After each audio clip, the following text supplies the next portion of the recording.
बिस्मिल्लाहिर्रहमानिर्रहीम। अस्सलाम वालेकुम नाज़रीन, आप यूट्यूब चैनल देख रहे हैं। मैं इमरान खान हूँ। सबसे पहले साबिक़ वज़ीर-ए-आज़म इमरान खान साहब का स्टेटमेंट है जो उन्होंने जेल से जारी किया। ये बड़ा अहम स्टेटमेंट है क्योंकि इमरान खान साहब को अब सज़ा सुना दी गई और अलकादर यूनिवर्सिटी के केस में भी उन्हें 14 साल सज़ा सुनाई गई है।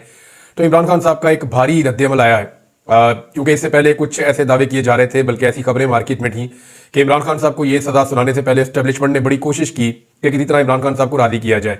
दोनों तरह के फैसले मौजूद थे, लेकिन बिलाखिर उन्हें इमरान खान साहब को सज़ा सुनानी पड़ी क्योंकि इमरान खान साहब ने झुकने से या डील लेने से या किसी किस्म का कंप्रोमाइज़ करने से उन्होंने इनकार कर दिया। वो पाकिस्तान के लिए मुज़ाकरात कहते हैं, जी मैं कर लेता हूँ, और अगर पाकिस्तान को आगे लेकर चलना है तो मैं रास्ता निकालने के लिए, रास्ता देने के लिए तैयार हूँ। लेकिन आपको ये लगता है कि मैं कोई कंप्रोमाइज़ कर लूँगा, चुप रहूँगा लंबे अरसे तक और ये झूठ पर चलने वाली हुकूमत को मैं तस्लीम कर लूँगा, तो ये इमरान खान साहब कहते हैं मैं नहीं मानता। और ये ना मानने की वजह से डील मुकम्मल नहीं होती। अब डील मुकम्मल नहीं हुई तो फिर वो फैसला आ गया। फैसले से पहले इमरान खान साहब को दरखास्त की गई कि जनाब हाथ हौला रखिएगा, आपके खिलाफ फैसला आने वाला है।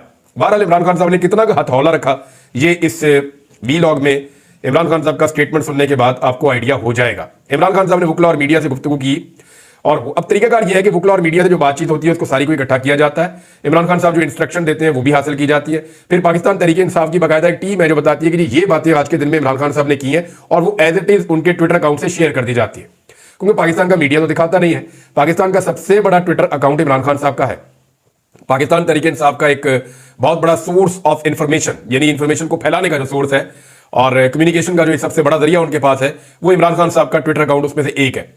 इमरान खान साहब ने कहा कि घरेलू खवातीन को सियासत में घसीट कर उनका वकार मुजरू करना हमारी माशरती, इखलाकी और मजहबी रवायात के मुनाफी है। बुशरा बेगम का सियासत से कोई ताल्लुक नहीं है। महज मुझे दबाव में लाने के लिए उन्हें निशाना बनाना काबिल मुजम्मत है।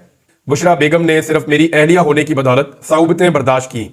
खवातीन को सियासत में घसीट कर निशाना बनाना इखलाकी गिरावट की इंतहा है।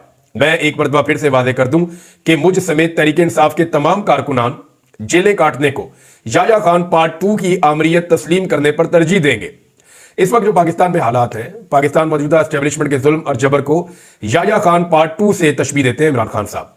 मैं हकीकी आज़ादी की जद्दोजहद पर कोई समझौता नहीं करूंगा, चाहे ये मुझ पर कितना ही दबाव बढ़ाएं। हमूद-उर-रहमान कमीशन की रिपोर्ट में वाज़ेह दर्ज है कि याया खान ने अपनी कुर्सी बचाने के लिए मुल्क को 2 टुकड़े कर दिया। आज भी याया खान 2 यही खेल खेल रहा है। जमहूरियत के नाम पर पसे पर्दा आमरीयत में पाकिस्तान में इंसानी हुकूक पामाल है। मिलिट्री हिरासत में कैद अफराद पर बदतरीन ज़हनी और जिस्मानी तशद्दुद किया गया और अब भी ज़ेर हिरासत अफराद से किसी को मिलने की इजाज़त नहीं है, जो कि इंसानी हुकूक और आइन के सख्त मुनाफी है।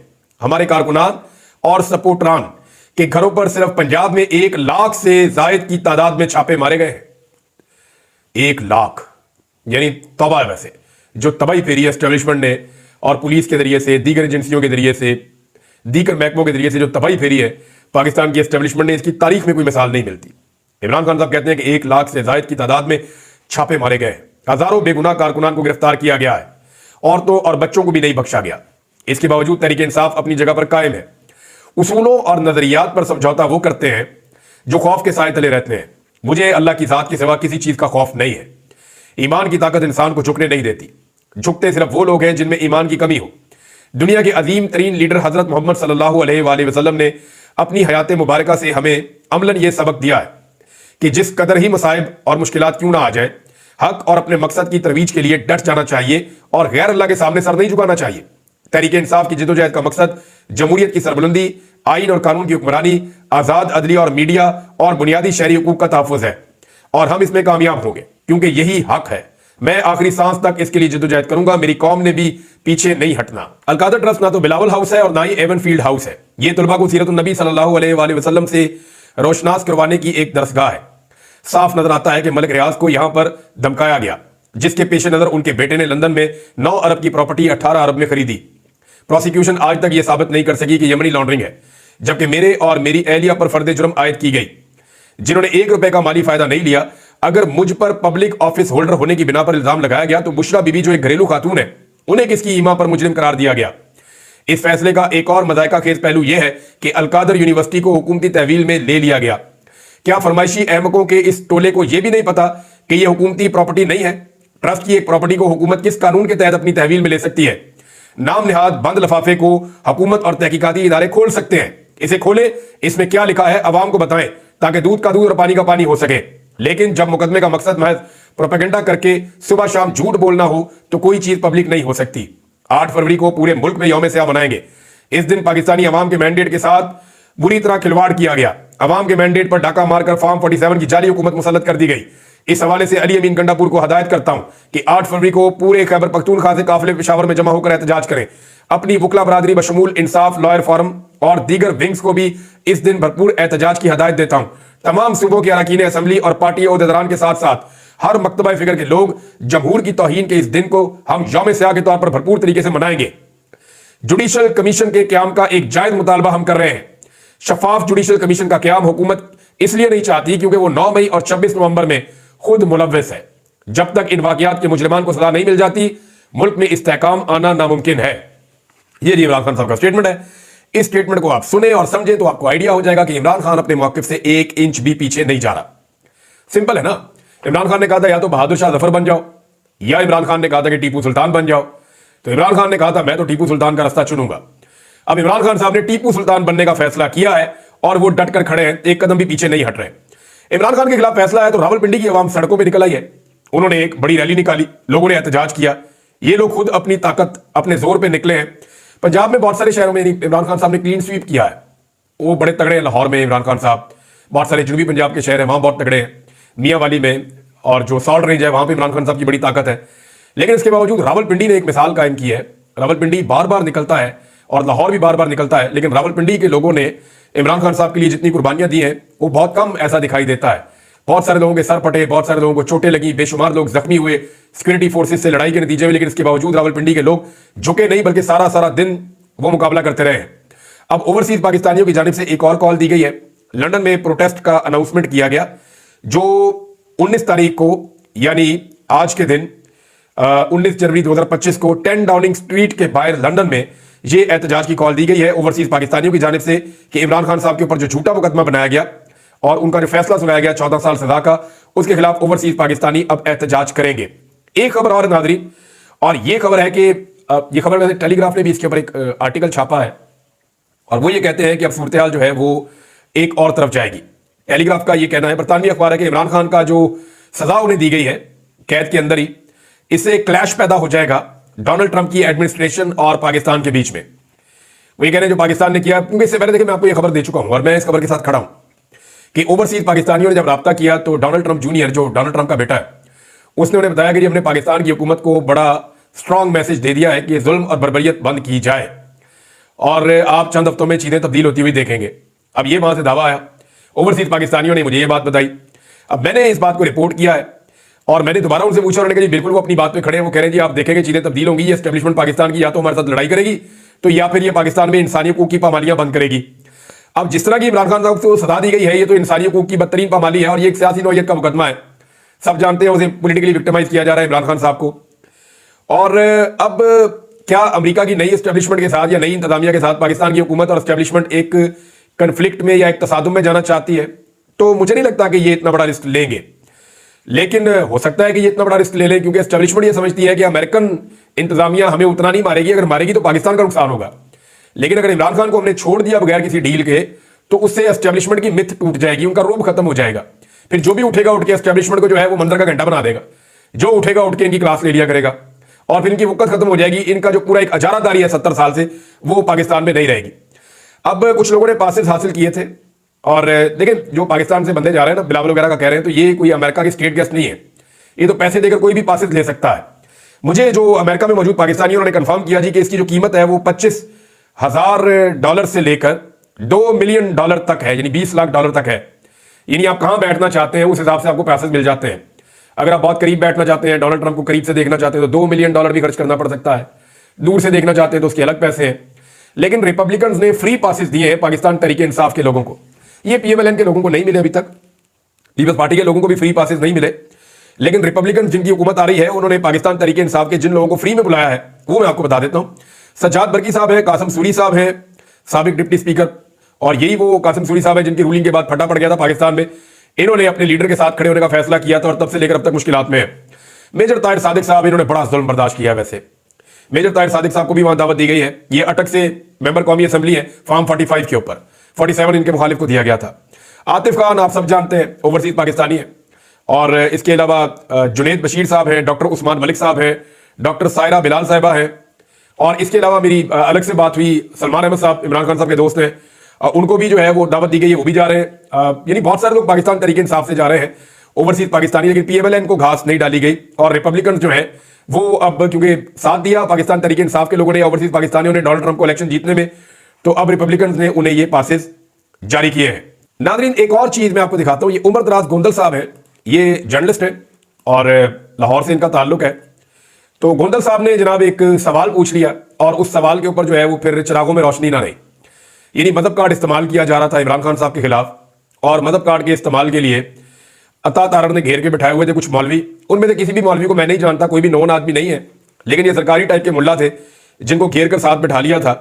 तो वहां पे उमर दराज गोंदल साहब खड़े हुए, सवालात की बारी आई, तो उन्होंने पूछा कि जनाब मलिक रियाज किधर है इस सारे केस के अंदर, आप उसका नाम क्यों नहीं लेते, आप इमरान खान का क्यों लेते हैं?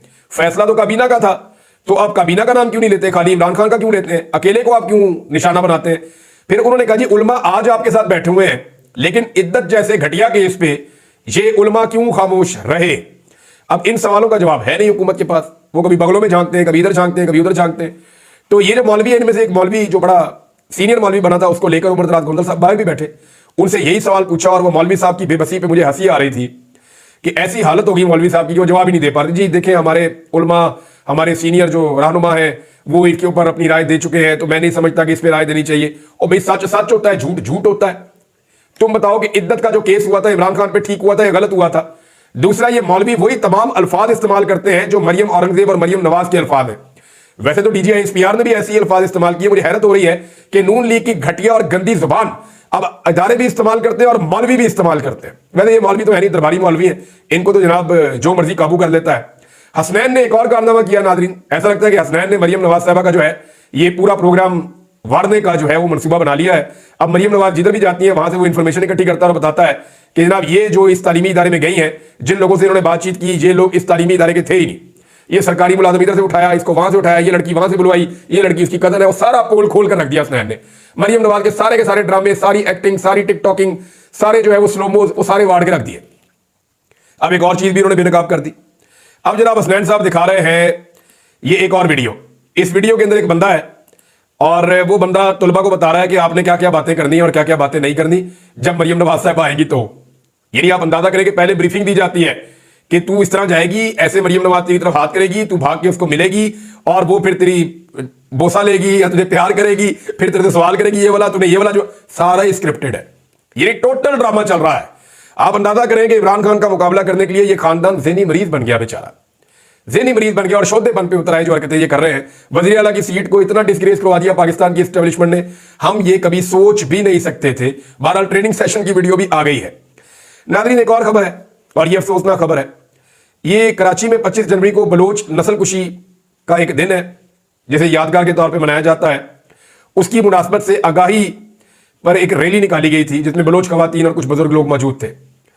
जिस तरह पुलिस ने उन खवातीन के साथ ज्यादती की है, उनके साथ खींचातानी की है, और इसमें उन्होंने सीमीदीन बलोच, फौजिया बलोच, आमना बलोच समेत दीगर इंसानी हकूक के कारकुनान को गिरफ्तार करके मुख्तलिफ थानों में हिरासत में ले लिया।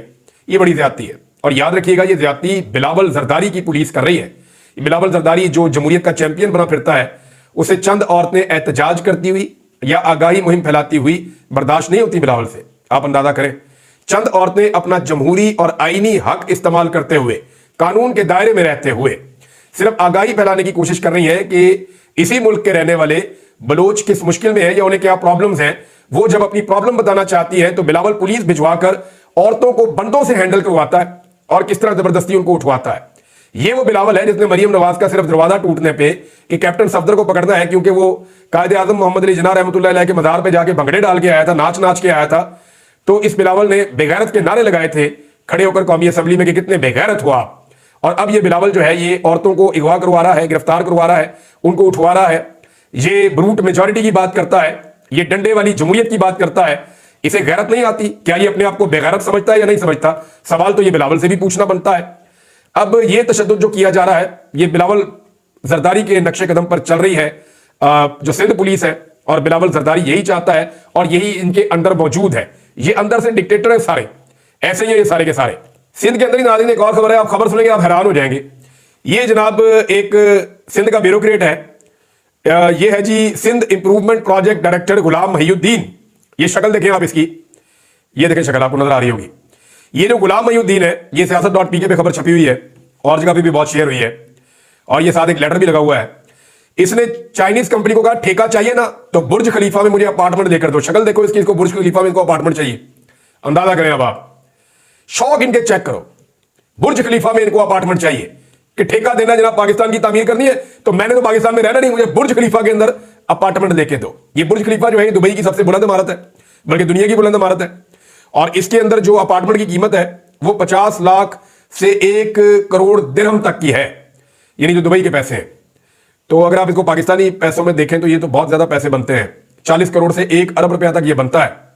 ये इतनी महंगी वहां पे जो है प्रॉपर्टी है, और इसको वहां पे अपार्टमेंट चाहिए। 2 कमरों वाला अपार्टमेंट बता रहा हूं मैं आपको, जो सिंपल अपार्टमेंट है, और जो बेहतर लोकेशन वाले ठीक अपार्टमेंट है वो तो 1-1 कमरे वाला बहुत महंगा है, जो लग्जरी अपार्टमेंट्स है।